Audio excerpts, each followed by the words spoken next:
The NCAA basketball championship crowned a winner in March. We'll look back at the NBA and NHL regular seasons and preview the playoff seeding. College football recruiting is in the news. The latest on a potential Major League Baseball players' strike and much more in the February and March 1981 edition of Back in Time Sports. The college basketball regular season wrapped up in March with DePaul number 1 in the final AP poll of the year. Oregon State slipped to number 2 after losing their first game of the season to number 3 Arizona State in the season finale. Preseason number 1 Kentucky finished 8th, and Virginia, who spent 3 weeks on top of the poll in February, finished 5th. Virginia sophomore center Ralph Sampson was named Player of the Year by UPI ahead of DePaul's Mark Aguirre, who was last season's Player of the Year. Sampson averaged more than 18 points and 11 rebounds and led the Cavaliers to just their second ever qualification to the NCAA tournament. Joining Sampson and Aguirre on the National Association of Coaches All-American team were Danny Ainge of BYU, Isaiah Thomas of Indiana, and Steve Johnson of Oregon State. Johnson set the single-season NCAA record this year with a field goal percentage of 74.6%, as well as the career record of 67.8%. Big Ten Commissioner Wayne Duke, who has led the NCAA tournament selection process for the 5th straight year, announced the NCAA signed a 3-year deal worth $48 million with CBS for the television broadcast rights, starting with next year's tournament. CBS will take over from NBC, who has been broadcasting the tournament for the last 12 years. Duke was an assistant to the first executive director of the NCAA in 1952 and helped write some of the first game programs for the NCAA basketball tournament. That was back when selling TV rights to any tournament game for $500 was considered a windfall. Now, less than 30 years later, it's big business. Another sign of the times is the introduction of computers to the selection process. A new ranking formula created by the NCAA called RPI, or Rating Percentage Index, was calculated by the computers and used by the committee to help determine the 22 at-large selections. The committee also tried to avoid overloading any one region with too many of the top teams, claiming that an even balance in the brackets was a priority over geographic integrity. And they weren't kidding. BYU and UCLA can both be found in the East region this year. The ACC and SEC conferences led the field with 4 teams each, and the Big East had 3 teams included, but not its conference champion. Syracuse won the Big East Conference tournament, but the NCAA only awards automatic berths to conferences that are at least 3 years old. The Big East is currently in its 2nd year. The committee seemed to accomplish their goal of balancing the brackets with each of the 4 regions including 5 teams from the top 20. According to the odds makers, though, the Midwest region is the toughest with 4 of the 10 teams with the best odds in that region. DePaul is the overall favorite at 4-1 odds. Virginia, LSU, and Oregon State were listed at 5-1, Indiana at 8-1, North Carolina and defending champion Louisville at 10-1, and Kentucky, Arizona State, and Iowa at 12-1. Round 1 of the NCAA basketball tournament got underway with 32 of the 48 teams in action, and the top 4 seeds in each region getting a bye to the second round. 3 double-digit seeds advanced, number 11 seed Northeastern, and number 10 seeds James Madison and Pittsburgh. The second round of the tournament brought plenty of excitement as half of the games were won by the lower seed, and 2 number 1 seeds were knocked off in the 2 lowest scoring games of the round. Top-ranked DePaul lost to St. Joseph's 49-48 on a layup with 3 seconds left. Number 1 seed Oregon State lost to Kansas State 50-48 on a 16-foot jump shot by Rolando Blackman with 2 seconds remaining. Oregon State also lost its opening game last year as a number 2 seed, which is what Kentucky and Arizona State did this year, losing to UAB and Kansas. Number 3 seed UCLA suffered a historic defeat 78-55 to BYU. A 23-point loss may not sound historic, but to a team as dominant as UCLA has been, it was. In 75 postseason games over the last 32 years, the worst loss the Bruins had was a 21-point loss in 1950, also to BYU. This year's loss was also the worst for UCLA in any game, regular season or postseason, in 17 years. As far as exciting finishes go, the game of the round was Arkansas beating defending champ Louisville 74-73.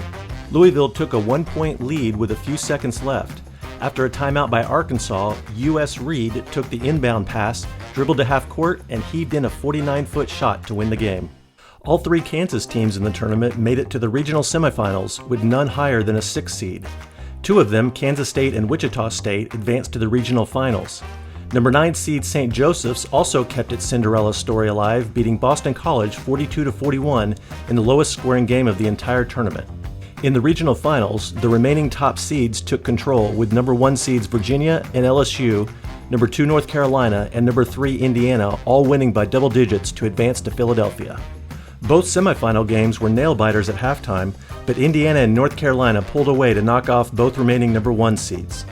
Al Wood of the Tar Heels broke the semifinal scoring record with 39 points, one more than Jerry West scored back in 1959 for West Virginia. The championship game was almost postponed as earlier in the day President Reagan was shot in Washington, D.C. Once it was determined that the president was stable, the decision was made to go ahead with the game. The Academy Awards were also scheduled for the same night but were postponed a day. The Oscar for Best Picture ended up going to Ordinary People, but the championship in Philadelphia went to the extraordinary athletes of Indiana. The game was a toss-up at halftime, with Indiana leading by a point, but in the second half, Isaiah Thomas scored 19 points, and the Hoosiers rolled to their second championship in 6 years by a score of 63-50. Indiana's win in 1976 also came in Philadelphia. However, that version was undefeated with a record of 32-0, and this version had the most losses of any champion with 9. In other postseason tournaments, first-year Tulsa head coach Nolan Richardson led the Golden Hurricane to the NIT championship, and Louisiana Tech dominated the Women's College Championship, led by Angela Turner and Kim Mulkey. The NBA regular season came to a close, with Boston taking the top seed in the Eastern Conference playoffs and Phoenix number 1 in the West. Both teams in last year's NBA Finals, the 76ers and Lakers, were 3 seeds. The Kansas City Kings and the Houston Rockets both made the playoffs with losing records. In addition to the Celtics and Suns, the Bucks and Spurs also clinched first-round byes. This was the second year of the three-point shot in the NBA, and both attempts and percentage made were down from last year. Once again, the San Diego Clippers attempted by far the most three-point shots, and were also the only team to shoot better than 30%. The loss of Bill Walton for the year due to injuries was a factor in the Clippers playing for more shots from distance. The league as a whole made less than 25% on all three-point attempts. Denver scored the most points in the league, averaging 121.7 points per game. The offensive output wasn't enough to secure a playoff spot, as they were also dead last in points allowed at 122.3 per game. The top 2 defenses in points allowed, the Celtics and 76ers, were also the teams with the most wins. As they say, defense does win championships. During the season, Calvin Murphy of the Houston Rockets set an NBA record for most consecutive free throws made with 78 straight. The previous record of 60 in a row was held for 4 years by Rick Barry. Murphy isn't a stranger to the record, though. He previously held the record for a year before it was broken by Barry's streak. With Barry now retired, there's a good chance it will last a little longer this time. Another player who is now retired is Wes Unseld. Unseld played his entire career with the Bullets after being drafted with the 2nd overall pick in 1968 and got off to an amazing start, winning the Rookie of the Year and League MVP awards. He finished his career averaging a double-double with 10.8 points and 14 rebounds, despite being undersized for a center at 6'7". Along with longtime teammate Elvin Hayes, who happened to be the one player drafted ahead of him in 1968, Unseld led the Bullets to 4 NBA Finals appearances, winning the championship just 3 years ago in 1978 and being named Finals MVP. Spring training is underway in Major League Baseball, and the biggest story is the possibility of a players' strike. The Players Association voted unanimously to strike on May the 29th if the owners haven't relented on their demand for compensation when a team loses a player to free agency. The owners want to slow down the movement and greatly increasing salaries of free agents, claiming most teams that are not in big television markets are losing money. The highest paid players at each position this year are Rod Carew at first base, Rennie Stennett at second, Rick Burleson at shortstop, Mike Schmidt at third, Dave Parker, Fred Lynn, and Dave Winfield in the outfield, Ted Simmons at catcher, and Phil Niekro pitching. Parker, Lynn, Winfield, and Niekro are all making more than $1 million per year. In addition to the explosion of their salaries in recent years, many star players' baseball cards are rapidly increasing in value as well. Of current players, the 1967 Topps Tom Seaver card in mint condition goes for $45, and a mint 1963 Topps Pete Rose card runs $35. The hottest card on the market is a 1952 Topps card of Mickey Mantle, which is valued at $1,300. The most expensive is a 1910 Hannes Wagner tobacco card worth $12,000. A pack of current baseball cards can be picked up at most grocery stores for 30 cents, but this year you'll find a choice of brands. For the last 25 years, the Topps Chewing Gum Company had a monopoly, but last July a federal judge ruled in an antitrust case that the Players Association had to offer a contract to the Fleer Corporation. Donruss, a General Mills subsidiary, also accepted a contract. Each of the three brands is offering their pack for 30 cents, but with Topps including 15 cards, Fleer including 17, and Donruss 18. February 18th was the National Letter of Intent signing day for high school football players being recruited by NCAA colleges. A new trend is for athletes to commit to university earlier than signing day. If a player backs out after signing a letter of intent, they must sit out at least a year. There is no penalty for breaking a verbal commitment, and for highly recruited athletes, the hope is an early commitment will keep the nonstop phone calls at home and drop-ins at games to a minimum so they can concentrate on their senior year of high school.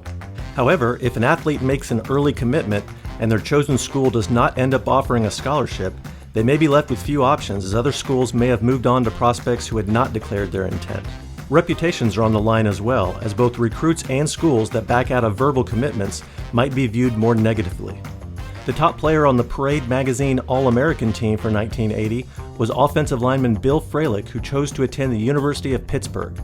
The top two quarterbacks, Sean Salisbury and Mark Rippon, chose Southern Cal and Washington State, respectively. Joining Salisbury at USC is top linebacker Jack Del Rio. Notre Dame signed tight end Mark Bavaro, along with another member of the Golick family, defensive lineman Mike Golick. Mike's older brother Bob was a member of Notre Dame's 1977 National Championship team, was a unanimous All-American in 1978, and is currently playing for the New England Patriots. Speaking of younger brothers of current New England players, Patriot fullback Sam Cunningham's brother Randall Cunningham, who is a quarterback, has signed with UNLV. This was considered a strong class for defensive linemen, including William Perry choosing Clemson, Chris Dolman choosing Pitt, Bruce Smith choosing Virginia Tech, Tony Casillas choosing Oklahoma, and Ray Childress signing with Texas A&M. Back in Time Sports presents You Make the Choice. Last year, Mike Schmidt was not only the World Series MVP, but he also unanimously won the National League MVP. The question is, who was the last player before Schmidt to win the NL MVP award in a unanimous vote? Was it A. Bob Gibson, B. Orlando Cepeda, C. Johnny Bench, or D. Roberto Clemente? Stay tuned for the answer. The Baseball Writers Association of America began naming a most valuable player for each league in 1931. The first unanimous winners were Hank Greenberg in the American League in 1935 and Carl Hubbell in the National League in 1936. Only 6 players have won the award 3 times: Jimmy Fox, Stan Musial, Joe DiMaggio, Roy Campanella, Yogi Berra, and Mickey Mantle. Pitchers have won 16 of the 100 awards to date, the last being Vida Blue in 1971. The only tie occurred 2 years ago when Keith Hernandez and Willie Stargell shared the National League MVP honors. In addition to Schmidt in the NL last year, George Brett won in the American League, which was the first time both MVP winners were third basemen since 1964, when Brooks Robinson and Ken Boyer swept the awards. So who was the last unanimous National League MVP winner before Mike Schmidt? In 1967, this player led the NL in RBIs and helped the St. Louis Cardinals win 100 games as well as a World Series title, and was unanimously named MVP of the National League. If you said Orlando Cepeda, you made the right choice. The results from this year's NFL Hall of Fame voting are in, and highlighting the class is George Blanda, who had the longest career in professional football history, retiring at the age of 48. He was both a quarterback and kicker in his 7 years in the AFL, leading the Houston Oilers to the first 2 AFL championships and winning the league MVP award in 1961. During his 19 years in the NFL, he was primarily a kicker and retired as the NFL's all-time leading scorer with 2,002 points. Although he may be best remembered for a 5-game stretch during the 1970 season with the Raiders, during which his kicking or passing won or tied each game in the closing minutes. He finished second in the MVP voting that year at age 43. Also in this year's class are defensive end Willie Davis and center Jim Ringo, both who played the majority of their careers with the Green Bay Packers. Davis played before tackles or sacks were official statistics, but it is believed he had as many as 120 sacks, possibly with more than 20 coming in 1 year alone. He was a member of all 5 of Vince Lombardi's NFL title-winning teams, including Super Bowls I and II. Ringo was a 7-time All-Pro and played in 10 Pro Bowls. He is currently the offensive coordinator and offensive line coach of the New England Patriots. Red Badgro is the final member of the class and has had to wait 45 years to be inducted. His best years were with the New York Giants in the early 30s and was a 3-time All-Pro as an end who could block, tackle, and catch equally well. He scored the first touchdown in the 1933 NFL Championship, which was the first ever NFL postseason game, and was on the Giants team that won the championship in 1934. He also played Major League Baseball for parts of 2 seasons. 2 of Denver's professional sports franchises were sold in February, with Peter Gilbert purchasing the Colorado Rockies of the NHL and Edgar Kaiser Jr. purchasing the Denver Broncos of the NFL. Gilbert paid $7 million for the Rockies and has committed to keeping the team in Denver. Kaiser paid $29 million for the Broncos and has also said the team will remain in Denver. It didn't take Kaiser long to make some changes to the front office, though. Grady Alderman was hired as general manager and Dan Reeves was named as the vice president of the franchise as well as the new head coach. Reeves played his entire career with Dallas and has been an assistant coach with the Cowboys for the last 10 years as a protege of Tom Landry. He becomes the youngest head coach in the NFL at 37 years old. In soccer news, Argentine prodigy Diego Maradona has a new team as Boca Juniors paid $4.4 million and traded 6 players for his services. The cost of the deal is one of the highest in the history of soccer. Sophomore Carl Lewis of the University of Houston set the new world indoor long jump record with a leap of 27 feet, 10 1/4 inches. He also ran the 60-yard dash in 6.06 seconds, just off the world record of 6.04. In NASCAR news, Richard Petty won the 7th Daytona 500 race of his career, 5 more than any other driver in the 23-year history of the race. Richard's father Lee won the first Daytona 500 race in 1959. NASCAR also made its debut on cable television, with ESPN broadcasting the Carolina 500 on March 1st. That's all for February and March 1981. Looking ahead to the next episode, we'll dive into the NBA and NHL playoffs, more from the Major League Baseball season and negotiations on the free agent compensation issue, news from the Masters, and much more on the April and May 1981 edition of Back in Time Sports.